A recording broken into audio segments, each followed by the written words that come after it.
ఇప్పుడు మనం శ్రీమన్నారాయణీయంలో ఉన్నటువంటి ధ్యాన శ్లోకాలు మనం పాడుకుందామండి. అగజానన పద్మార్కం గజానన మహర్నిశం అనేకదంతం భక్తానాం ఏకదంతముపాస్మహే. శ్రీ మహాగణపతయే నమః. గురవే సర్వలోకానాం భిషజే భవరోగిణాం నిధయే సర్వవిద్యానాం శ్రీ దక్షిణామూర్తయే నమః. అస్మద్గురుచరణారవిందాభ్యాం నమః. వసుదేవసుతం దేవం కంసచాణూరమర్దనం దేవకీ పరమానందం కృష్ణం వందే జగద్గురుం. జ్ఞానానందమయం దేవం నిర్మలస్ఫటికాకృతిం ఆధారం సర్వవిద్యానాం హయగ్రీవముపాస్మహే. శ్రీ హయగ్రీవమూర్తయే నమః.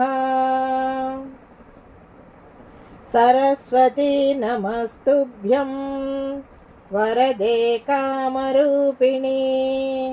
విద్యారంభం కరిష్యామి సిద్ధిర్భవతు మే సదా. శ్రీ మహాసరస్వత్యై నమః. ఉమాకోమలహస్తాబ్జా సంభావితలలాటకం హిరణ్యకుండలం వందే కుమారం పుష్కరశ్రజం.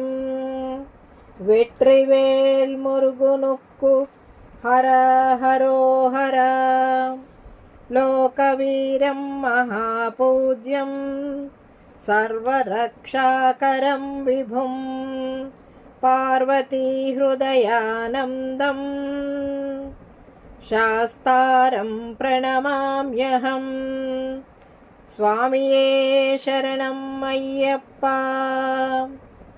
వాగర్జావివ సంపృక్తౌ వాగర్జ ప్రతిపత్తయే జగతః పితరౌ వందే పార్వతీ పరమేశ్వరౌ. శ్రీ పార్వతీ పరమేశ్వరాభ్యాం నమః.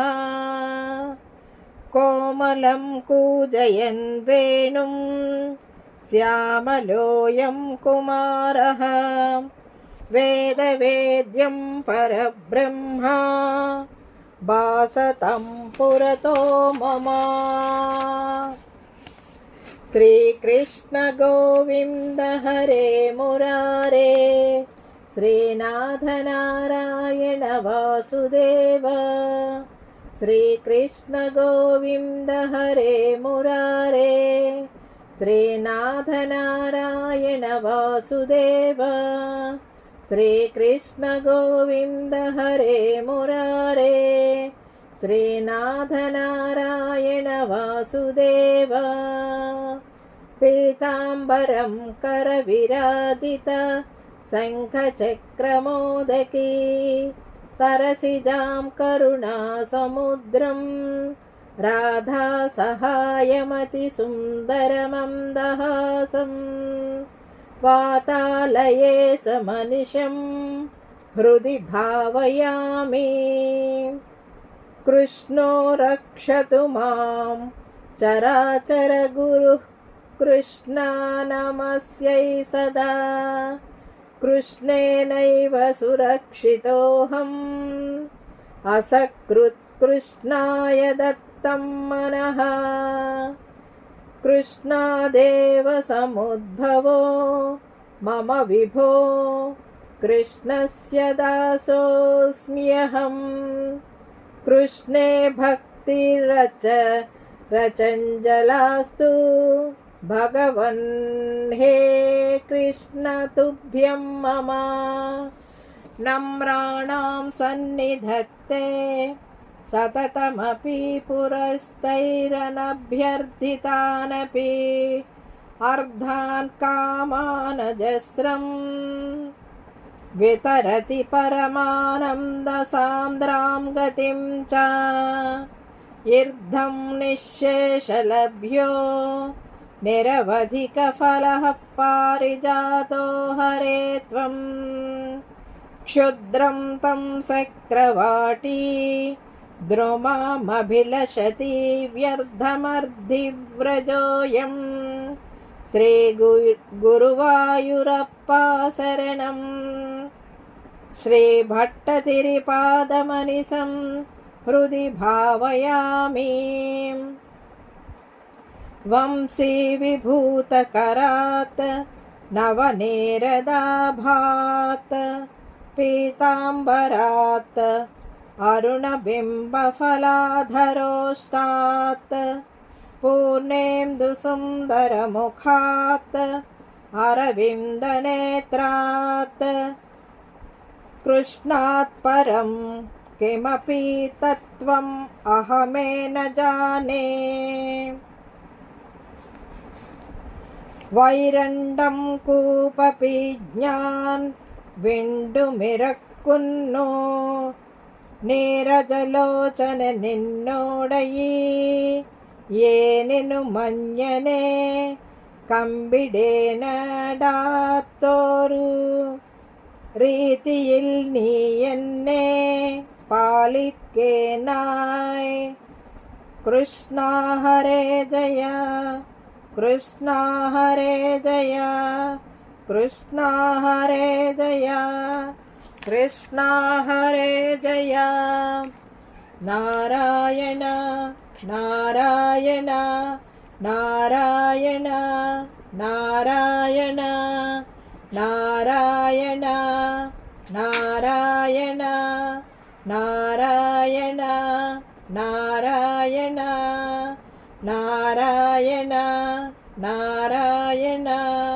నారాయణ నారాయణ నారాయణ నారాయణ నారాయణ నారాయణ నారాయణ శ్రీకృష్ణాయ పరబ్రహ్మణే నమః నారాయణ అఖిల గురో భగవన్నమస్తే శ్రీ హరి నారాయణ భట్టతిరికృతం శ్రీమన్నారాయణీయం ప్రార్థనా శ్లోకాః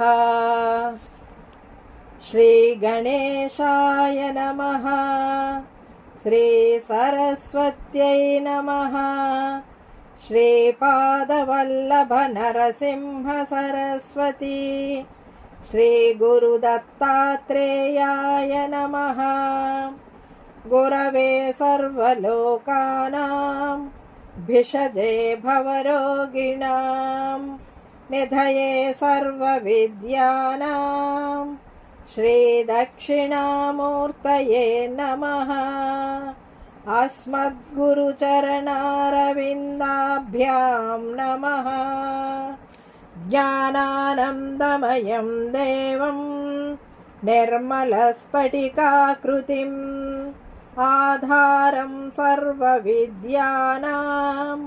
హయగ్రీవముపాస్మహే శ్రీ హయగ్రీవమూర్తయే నమః కృష్ణాయ వాసుదేవాయ దేవకీ నందనాయ చ నందగోపకుమారాయ గోవిందాయ నమో నమః. ఇదండి ఇవన్నీ కూడా ప్రార్థనా శ్లోకాలండి. ఇవన్నీ ముందర చదువుకుని తర్వాత మనం నారాయణీయం చదువుకోవాలి. ఈ వీడియో కనుక మీకు నచ్చినట్లయితే లైక్ చేయండి, షేర్ చేయండి, కామెంట్ చేయండి, సబ్స్క్రైబ్ కూడా చేయండి. మరిన్ని వీడియోలు కావాలంటే బెల్ ఐకాన్ని నొక్కండి. Thank you very much.